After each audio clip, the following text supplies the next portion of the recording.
이 시대에 신학교와 교회를 바라보면 여러 가지 절망스러운 증거들이 많이 있습니다. 그 중에 하나, 신학교들은 점점 문을 닫고 있습니다. 우리가 살고 있는 뉴욕과 뉴저지의 경우에도 미국의 오래된 신학교들이 문을 닫았습니다.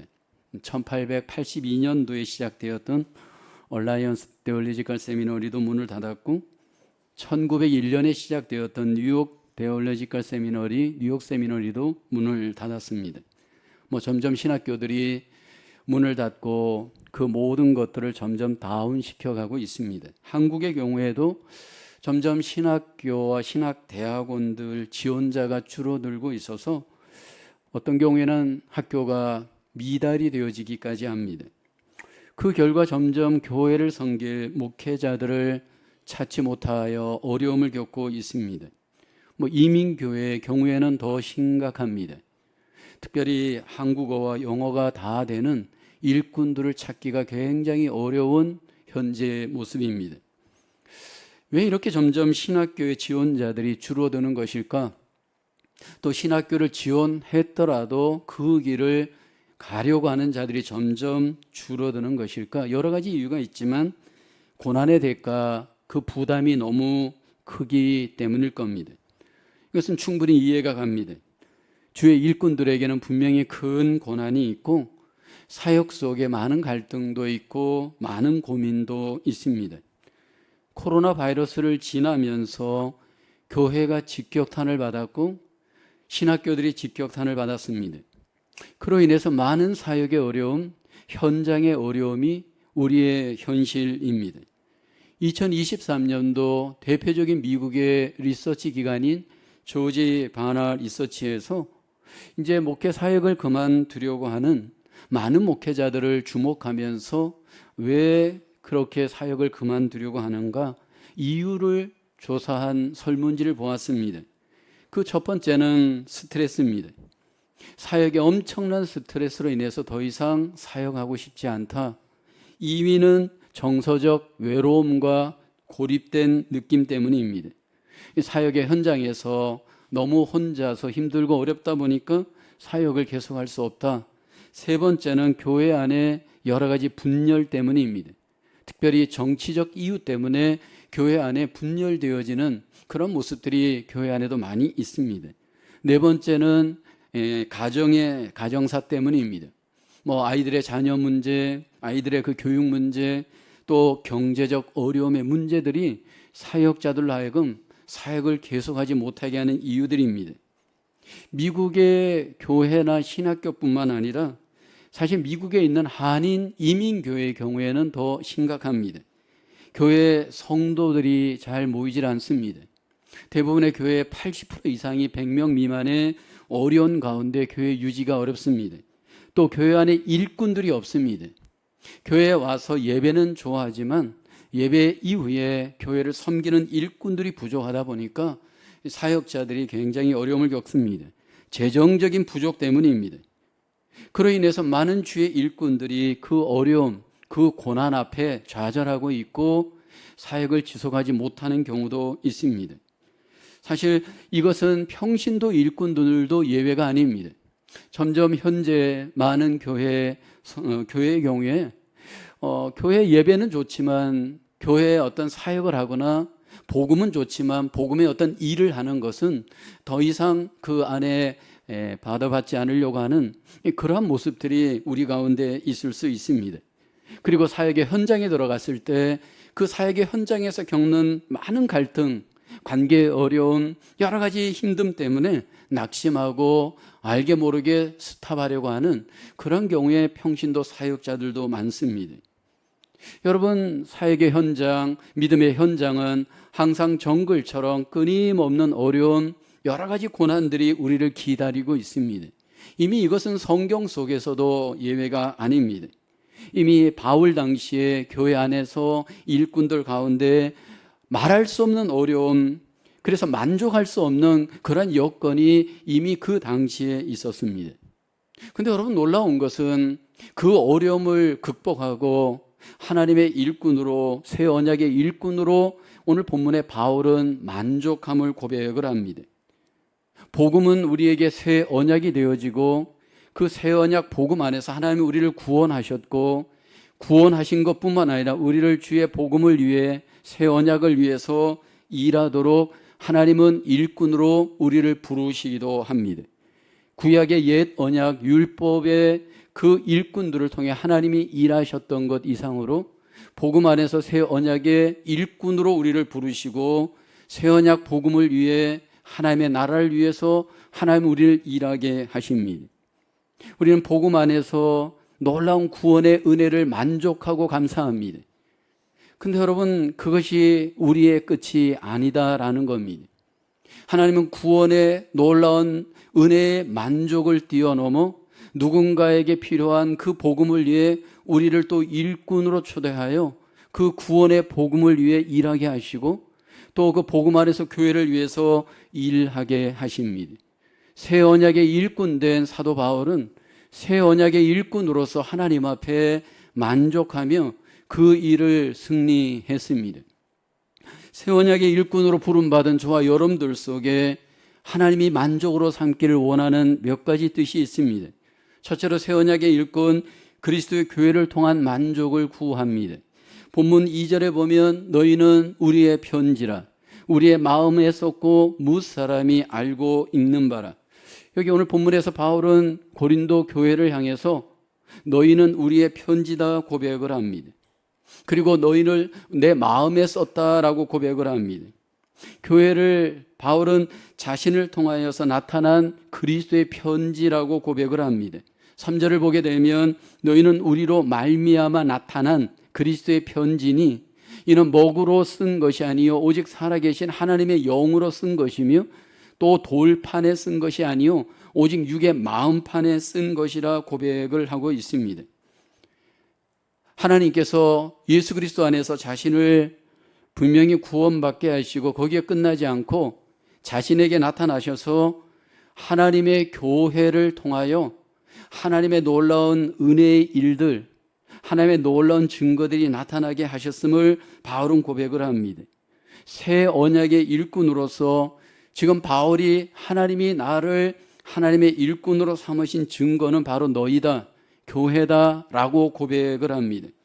지금 바울은 자기를 추천하면서 자기의 그 추천의 근거, 자기의 어떤 추천의 증명을 교회로 삼습니다. 그래서 사도 바울은 여기 그 교회가 나의 보증이고 내가 새 언약의 일꾼 되어진 것임을 나타내는 근거임임을 고백을 하고 있습니다. 1절에 보게 되면 우리가 다시 자천하기를 시작하겠느냐? 우리가 어찌 어떤 사람처럼 추천서를 너희에게 붙이거나 혹은 너희에게 받거나 할 필요가 있느냐? 그 사람이 정말로 주의 일꾼인가? 그 당시에 보편화되어진 것이 추천서였습니다. 사람을 통한 추천서를 보면서 이 사람은 주의 일꾼이다라는 것을 증거하는 방식이기도 했습니다. 그런데 바울은 사람들로부터 받을 추천이 없음을 고백을 합니다. 사람들로부터 추천은 받지 못했지만 그는 교회가 바로 나의 추천의 근거가 된다. 교회가 나의 추천서이다 고백을 합니다. 종종 목회자로서 누군가를 추천해야 될 때가 있습니다. 교회는 그 추천서를 보고 그 사람을 판단하는 근거로 삼습니다. 어떤 사람의 추천을 받았느냐? 어떤 내용의 추천을 받았느냐? 이 사람이 이 교회 속에 합당한 일꾼인지, 담임 목사로서 적합한지, 지휘자로 적합한지, 반주자로 적합한지 사실 그 추천서를 보고 알게 모르게 선택하고 판단하는 경우가 많습니다. 물론 그 추천서가 우리에게 객관적 근거가 되고 자기 얼굴이 되어지는 것 부인할 수 없습니다. 그런데 오늘 사도 바울을 보면 그런 사람의 추천서를 받지를 못하는 자기 정황을 고백을 합니다. 왜냐하면 사도 바울은 갑자기 다메섹 도상에서 주의 부르심을 받아 구원을 받았고 더 나아가 일꾼이 되었습니다. 아라비아 광야에 가서 바울은 3년 동안 머뭅니다. 어떻게 보면 바울의 신학교는 광야라고 할 수가 있습니다. 아무도 없는 그 광야에서 하나님 앞에 부름받은 사도 바울은 하나님으로부터 은혜를 받고 계시를 받고 사명을 받습니다. 그리고 난 뒤에 예루살렘으로 가서 일꾼으로 하나님 앞에 쓰임받게 되었습니다. 그러면서 바울은 내가 정말 주의 일꾼인지, 그리고 모든 사람들이 나를 인정할 수 있는 그 근거, 사람들의 추천서가 아닌 사역의 현장, 사역의 열매, 교회를 나의 근거로, 추천으로 삼고 있습니다. 바울이 사역하였던 여러 교회 현장 중에 고린도 교회를 보게 되면 고린도 도시라는 곳은 우상의 도시였습니다. 우상의 도시에서 바울은 18개월 동안 사역을 합니다. 브리스길라와 아굴라와 더불어 고린도 도시에서 사역하였고 그 사역을 통해서 교회가 세워집니다. 믿지 않는 자들이 믿게 되었고 믿는 자들은 더 변화되어져 하나님 앞에 증거로 나타났습니다. 어떤 사람이 정말로 주의 일꾼이냐? 새 언약의 일꾼으로 그 사람을 우리는 어떻게 여러분 판단할 수 있을까요? 우리가 그 사람이 주의 일꾼으로서 평가하고 판단할 때 먼저 그 사람이 머물고 있는 사역의 현장을 봐야 합니다. 과거에 그 사람이 어디 학교를 나왔느냐, 그 사람이 어떤 경험을 했느냐, 어떤 사람들의 추천을 받느냐, 물론 그것도 유익할 수 있지만 오늘 내가 사역하고 있는, 일하고 있는 현장이 나일 수 있습니다. 오늘 바울이 이야기할 때 여기 바울이 근거로 삼는 그 현장의 교회, 그것은 절대로 건물이 기준은 아니었습니다. 숫자가 기준도 아니었습니다. 얼마나 그 속에 생명의 변화의 역사가 나타나고 있는가라는 겁니다. 하나님의 영을 통해서 얼마만큼 사람들의 영혼이 구원받은 그 영혼이 변화되었는가, 그 사람의 변화의 근거, 열매를 갖고 지금 바울이 이야기를 하고 있습니다. 하나님께서 언약의 일꾼들을 불러서 사용하실 때 그 일을 할 수 있도록 우리 가운데 하나님의 성령님을 허락하십니다. 그리고 그 성령님을 통해서 하나님이 그 사람을 통해 사역하게 하십니다. 바울은 3절에 이렇게 이야기합니다. 너희는 우리로 말미암아 나타난 그리스도의 편지니, 여기 나타났다 말합니다. 없었던 교회가 나타날 수 있었던 것, 바울과 같은 일꾼으로 인함이었습니다. 그런데 그것이 어떻게 나타났냐 하면 살아계신 하나님의 영으로 나타나게 된 겁니다. 하나님의 영이 사도 바울로 일하게 하심으로 그 놀라운 역사들이 바울을 통해 나타나게 되어졌습니다. 그로 인해서 나타난 두 가지 핵심적인 증거가 뭘까요? 하나는 영혼이 구원받습니다. 바울을 통해서 하나님의 영이 역사하실 때 여러분, 그 사람 속에 하나님의 영이 그 사람을 구원하는 일이 나타납니다. 한 걸음 더 나아가 그 영혼이 변화됩니다. 그로 인해서 교회가 되어지고 그로 인해서 이 땅에 하나님의 역사가 나타난 겁니다. 무에서 유가 나타나는데 그것은 철저히 영적이고 생명과 관련되어 있음을 바울이 이야기를 하고 있습니다. 이 시대 속에서도 이 사람이 진짜로 새 언약의 일꾼인가? 우리가 어떻게 알 수 있느냐? 그 알 수 있는 근거는 철저히 영적이고 내면적이고 사람과 관련이 있음을 우리는 볼 수가 있습니다. 그래서 그 사람이 머무는 곳에는 하나님의 영이 그 사람을 통해 분명히 일하십니다. 하나님의 영이 분명히 일할 때 그 분명한 성령의 역사하심은 사람을 통해서 구원의 역사, 사람을 통해서 변화의 역사가 나타나고 하나님이 그렇게 나타나도록 함께 하십니다. 우리가 경험하는 태양, 이 빛은 놀라운 생명의 역사가 있습니다. 여러분, 이 빛이 비치는 곳에 생명이 역사합니다. 빛이 멈추는 곳에는 생명이 더 이상 역사하지 않습니다. 여러분, 빛이 있는 곳에는 아무것도 없었던 광야이지만 거기에 무언가 생명의 역사가 나타나면서 결국 여러분 생명의 놀라운 힘을 경험하게 합니다. 성령의 역사하심이 그 사람과 함께 하실 때 여러분, 그 사람 속에 그 성령은 위대한 하나님의 일을 지금 여기에서 경험하도록 하나님의 놀라우신 역사하심을 나타내시는 줄로 믿습니다. 기독교 2000년 역사는 고난의 역사입니다. 그 고난의 역사는 망하지 않고 놀라운 변화의 생명의 역사를 또 우리는 경험하게 되었습니다. 여러분, 기독교 시대가 고난이 아니었던 시대는 없습니다. 2000년 동안 교회가 여기까지 올 때까지 그 어둡고 힘든 고난의 시대 속에서도 하나님께서 하나님의 일꾼들을 통해 하나님의 영으로 일하셨습니다. 그리고 그 하나님의 영으로 일하는 자들을 통해 하나님의 위대한 역사가 여기까지 올 수 있었습니다. 기독교 역사 중에 좀 안타까운 역사 하나를 여러분과 쉐어하는데 그 역사는 바로 모라비안 역사입니다. 18세기에 모라비안 교회 운동이 일어납니다. 독일에서 일어난 이 모라비안 교회 운동은 이미 그 당시에 교회가 너무 조직과 제도에 갇혀서 하나님의 성령의 역사를 제한하고 있는 것에 대한 안타까움을 갖고 모라비안 지역으로부터 교회 갱신 운동, 성령 운동이 일어납니다.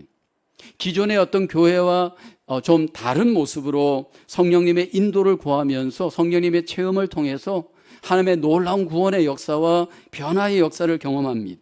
함께 모여 기도하고, 함께 모여 교제하고, 함께 모여 예배하고, 함께 모여 공동체 생활을 합니다.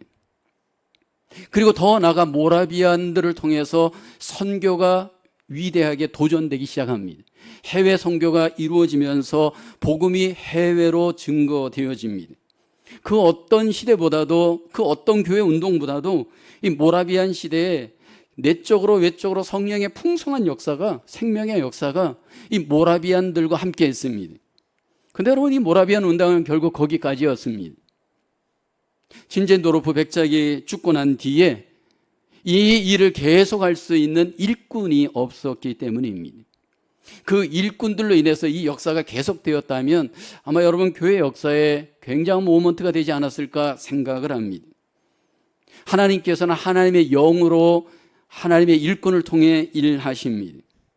여러 가지 교회적인 어려움이 있고 한계가 있지만 하나님의 영으로 일하는 사람, 하나님께서 놀라운 교회를 세워가며 교회를 통해서 하나님의 뜻을 나타내게 하시는 줄로 믿습니다.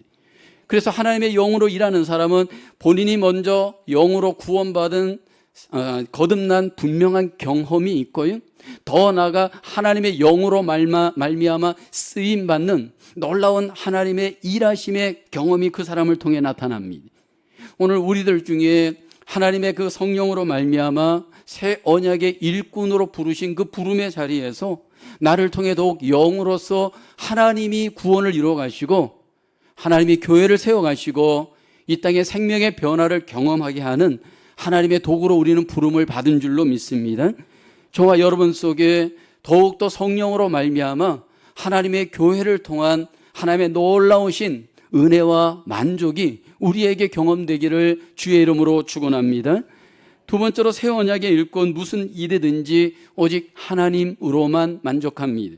오늘 4절을 보게 되면 우리가 그리스도로 말미암아 하나님을 향하여 이 같은 확신이 있으니 5절에 보면 우리가 무슨 일이든지 우리에게서 난 것 같이 스스로 만족할 것이 아니니 우리의 만족은 오직 하나님으로부터 나느니라. 새 언약의 일꾼인 바울은 어떤 확신이 있느냐 하면 모든 만족을 하나님에게서 찾습니다. 여러분, 새 언약의 일꾼은 먼저 무슨 만족이 있어야 되느냐 하면 나의 기원이 사람에게서 말미암지 않고 하나님에게서 말미암는다, 기원에 대한 분명한 근거 있어야 됩니다. 여러분, 내가 일꾼 되는 것은 내가 자원하여서 내가 선택하여서 되는 것이 아닙니다. 새 언약의 일꾼 되어진 것은 오직 하나님께서 나를 선택하였고 나를 부르셔서 하나님의 귀한 일을 할 수 있도록 하나님이 나를 사용하십니다. 그래서 여러분, 새 언약의 일꾼들은 여러분 자기 만족에 살지 않습니다. 이 세상 사람들, 이 세상의 일꾼들을 보면 전부 기준이 자기 기준입니다. 그래서 내 기준, 내 만족으로 여러분 이 세상의 사람들, 이 세상의 일꾼들은 살아갑니다. 근데 새 언약의 하나님의 일꾼들은 모든 것을 하나님에게서 시작하여 하나님에게서 만족을 구합니다. 하나님께서 바울을 찾아오셨고 바울을 불렀고 바울을 사용하였습니다. 근데 여러분, 바울을 하나님이 불러서 사용할 때 바울이 절대로 완전한 자가 아니었습니다. 어느 날 갑자기 하나님이 찾아오셔서 다메섹 도상에 바울을 불렀고 바울을 일꾼으로 사용하십니다.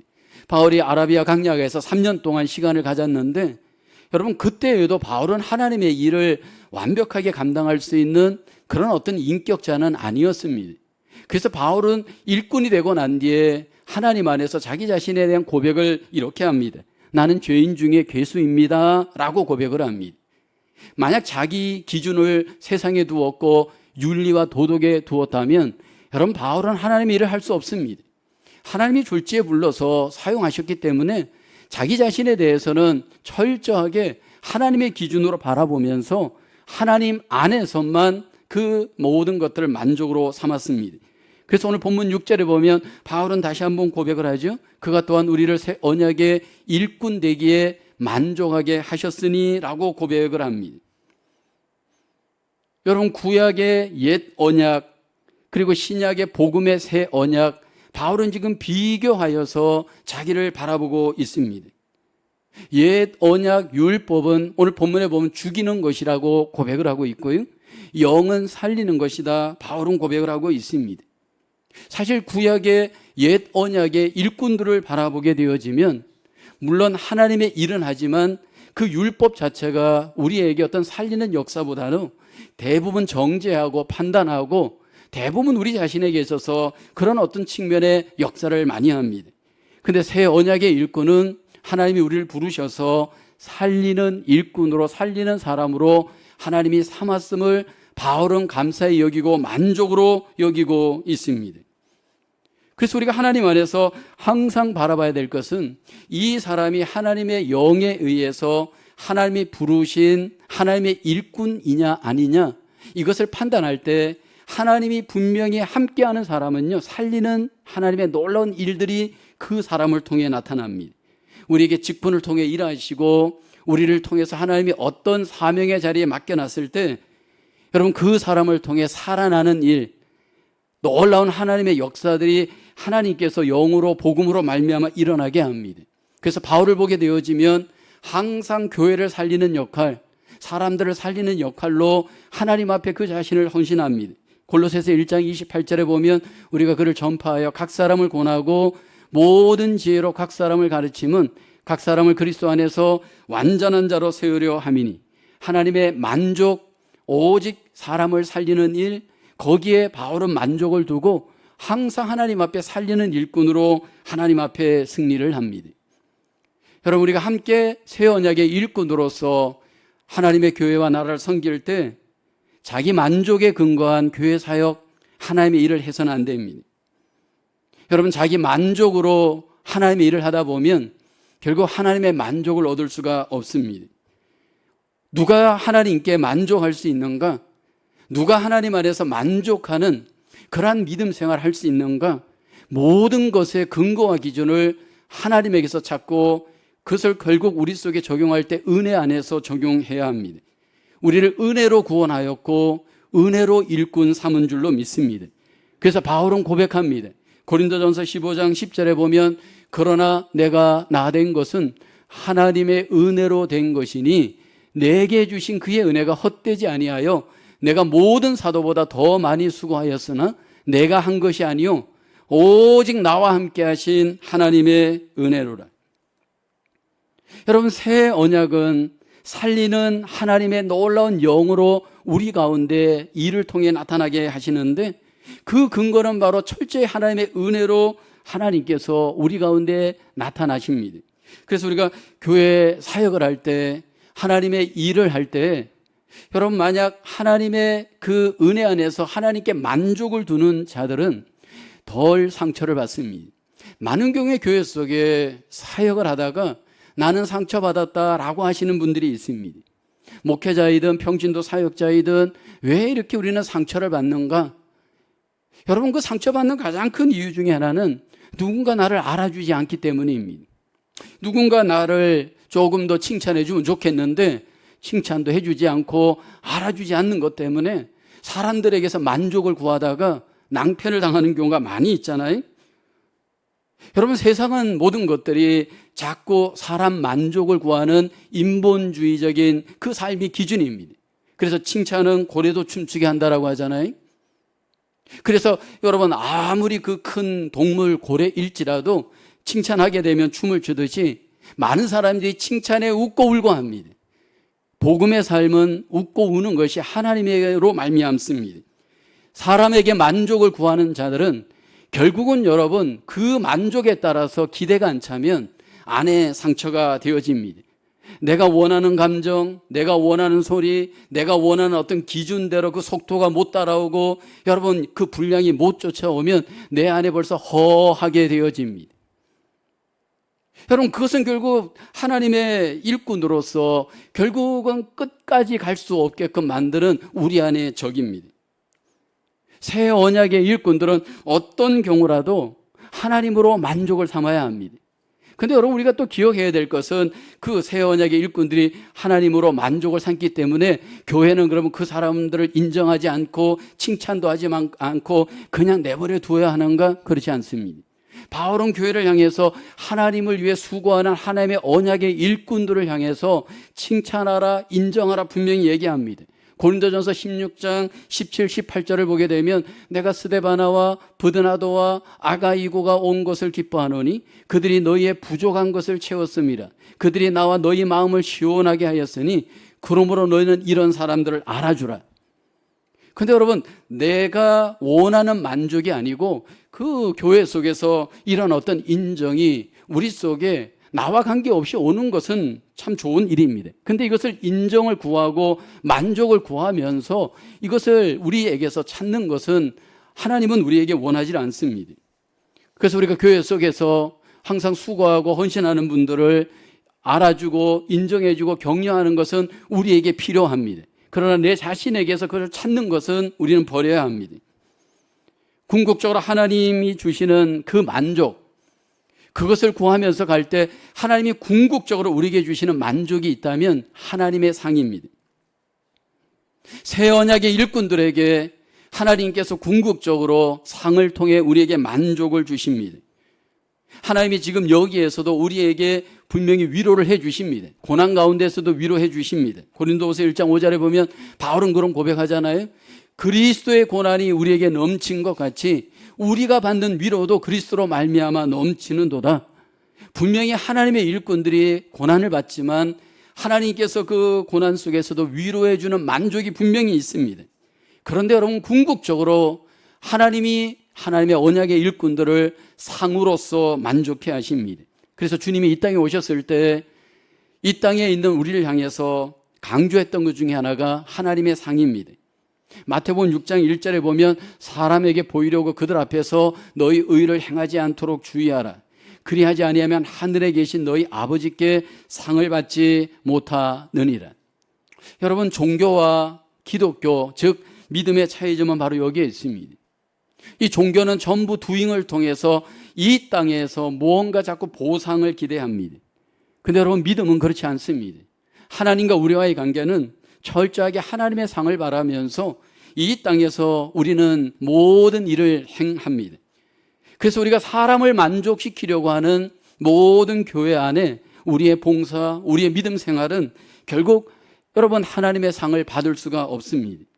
하나님의 상을 기대한다면 사람들로부터 오는 그 만족이 내 안에 채워지지 않더라도 하나님께 맡기고 은밀한 중에 계신 하나님을 바라보면서 우리의 만족을 하나님께 두면서 우리의 삶, 우리의 신앙, 우리의 모든 헌신이 이루어져야 할 줄로 믿습니다. 하나님 앞에 만족을 삼고 언약의 일꾼으로서 우리가 삶을 살아갈 때 여러분 때때로 이 땅에서 사람들에게 때로는 오해도 받고 이렇게 저렇게 판단을 받으면서 상처도 받을 수 있습니다. 오늘 본문에 바울도 그랬고 이 땅에 많은 사역자들이 그렇습니다. 근데 여러분 기억할 것은 그 고난 중에 위로도 더 있고 그 고난을 넘어선 하나님의 상이 더 있음을 바라보면서 더욱더 하나님을 만족으로 삼으며 우리에게 주어진 이 언약의 자리, 언약의 일꾼의 이 위치를 믿음으로 잘 이겨내고 승리하시는 저와 여러분 되어지기를 주의 이름으로 축원합니다. 마지막으로 새 언약의 일꾼은 더욱 하나님의 영광을 만족으로 삼습니다. 오늘 본문 7절에 보면 바울이 이야기하죠. 돌에 서서 새긴 죽게 하는 율법 조문의 직분도 영광이 있어 이스라엘 자손들은 모세의 얼굴에 없어질 영광 때문에도 그 얼굴을 주목하지 못하였거든. 8절에 보게 되어지면 하물며 영의 직분은 더욱 영광이 있지 아니하겠느냐. 새 언약의 일꾼들에게 하나님의 놀라운 영광이 있습니다. 율법의 직분자들도 하나님의 영광이 분명히 있었는데 이 새 언약의 일꾼들에게 그 영광이 더욱 있지 않겠느냐, 바울이 이야기를 합니다. 오늘 이 본문은 구약의 출애굽기 19장의 모세를 염두에 둔 바울의 고백입니다. 이스라엘 백성들과 함께 모세가 광야를 지날 때 하나님께서 모세를 시내산에 불러 올립니다. 그리고 그 시내산에서 바울은 40일 밤낮을 지내게 됩니다. 그런데 그 40일 밤낮을 모세가 하나님과 지날 때 하나님의 영광 가운데 여러분 모세와 함께 하십니다. 이스라엘 백성들은 그 산 밑에서 그 산 위를 바라볼 때 하나님의 그 놀라운 맹렬한 불이, 그 영광이 모세와 함께 하는 것을 보게 됩니다. 드디어 모세가 그 산에서 내려올 때 하나님의 영광을 체험한 모세의 얼굴, 광채 때문에 이스라엘 백성들이 감히 모세를 쳐다볼 수가 없었습니다. 그래서 모세가 어떻게 합니까? 그 영광으로 인하여서 빛이 나는 그 얼굴을 수건으로 가리기까지 합니다. 여러분, 모세가 40년 동안 그 광야에서 엄청난 고난을 겪으면서도 결국은 사역을 포기하지 않았던 그 비결이 뭘까? 저는 그렇게 생각을 합니다. 하나님의 영광의 체험, 하나님의 그 영광의 놀라운 능력, 하나님의 그 영광의 놀라우신 복을 그가 경험하였기 때문이 아닐까 생각을 합니다. 근데 모세가 지금 이 바울이 지금 모세와 자기를 비교하면서 모세에게 임했던 하나님의 영광, 복음 안에서 새 언약의 일꾼들이 경험하는 영광과 지금 비교하고 있습니다. 죽이는 율법의 직분자도 이렇게 하나님이 영광으로 함께 했는데 살리는 복음 안에서 하나님의 직분자들, 일꾼들에게 하나님께서 더 영광 중에 함께하지 않겠느냐라는 겁니다. 바울이 그래서 11절에 얘기하잖아요. 없어질 것도 영광으로 말미암았은즉 길이 있을 것은 더욱 영광 가운데 있느니라. 여러분, 구약의 옛 언약은 새 언약의 그림자입니다. 이 복음의 새 언약은 그림자가 아니고 실체이고 그 실체는 영원합니다. 예수 그리스도는 영원하십니다. 그리고 여러분, 예수 그리스도 안에서 주시는 모든 하나님의 영광은 영원합니다. 그리고 하나님께서 그 예수 그리스도 안에서 주시는 그 하나님의 일꾼들이 이 구약의 직분자들이 누리는 그 영광과 비교할 수 없는 영광을 하나님이 우리에게 주신다라는 겁니다. 그래서 8절에 바울이 계속 얘기합니다. 8절을 보세요. 하물며 영의 직분은 더욱 영광이 있지 아니하겠느냐. 9절에서는 더 강조하잖아요. 정죄의 직분도 영광이 있은즉 의의 직분은 영광이 더욱 넘치리라.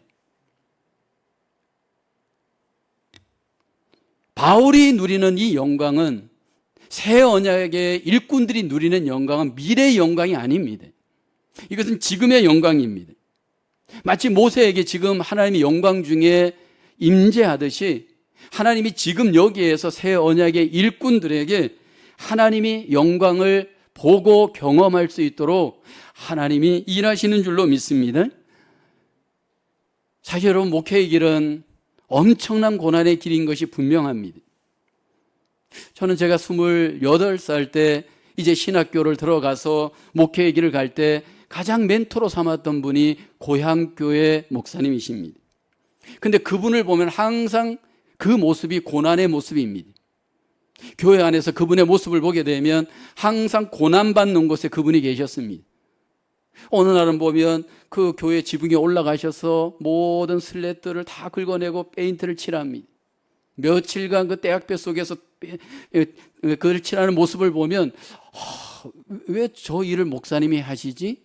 그리고 그 고향교회 그 목사님은 한 25군데 정도 교회를 개척했습니다. 근데 그 개척한 곳이 대도시가 아니고 전부 산골, 광산촌, 해변가 그런 곳이었어요. 그리고 갈 때 그 당시엔 차로 가는 게 아니라 전부 버스로 갑니다. 버스로 가서 타고 가서 하루 종일 교회당을 세우고 복음을 전하고 저녁에 또 돌아옵니다. 도시락 하나 달랑 싸가지고 그 일을 하신 거예요. 그러니까 그때 그 일을 충분히 재정적으로 또 일꾼들이 도와주지 않습니다. 그때 그 모습을 옆에서 저는 지켜보면서 생각했습니다. 왜 저렇게 고생할까? 그리고 저렇게 고생할 수 있는 힘이 과연 뭘까? 굉장히 저 안에 쾌천이 있었습니다. 저도 그 신학교로 갈 때 가장 반대하는 것이 고난 때문이었습니다. 돈, 사례도 제대로 주지 않고 현장이 제대로 보장되지 않는 그 일을 왜 하려고 하느냐? 대부분 반대했습니다. 근데 저는 그 이유를 이제 알 것 같습니다. 어떻게 그 고난의 시대를 이겨내었는가? 어떻게 그 고난 중에서도 그 일을 포기하지 않았는가? 하나님의 영광의 체험이, 하나님의 영광의 위로가, 하나님의 영광의 임재하심을 경험하였기 때문입니다. 여러분, 오늘 우리가 하나님 안에서 사역을 하고 하나님의 교회를 세우고 복음을 위해서 수고할 때 분명히 그 현장은 고난입니다. 근데 여러분, 고난만 있는 것이 아닙니다. 오늘 많은 분들이 신학교를 지원하는 것을 포기하고 목회의 길을 포기하고 하나님의 일꾼 되기를 포기하는 그 이유 중에는 보이는 고난만 보기 때문입니다.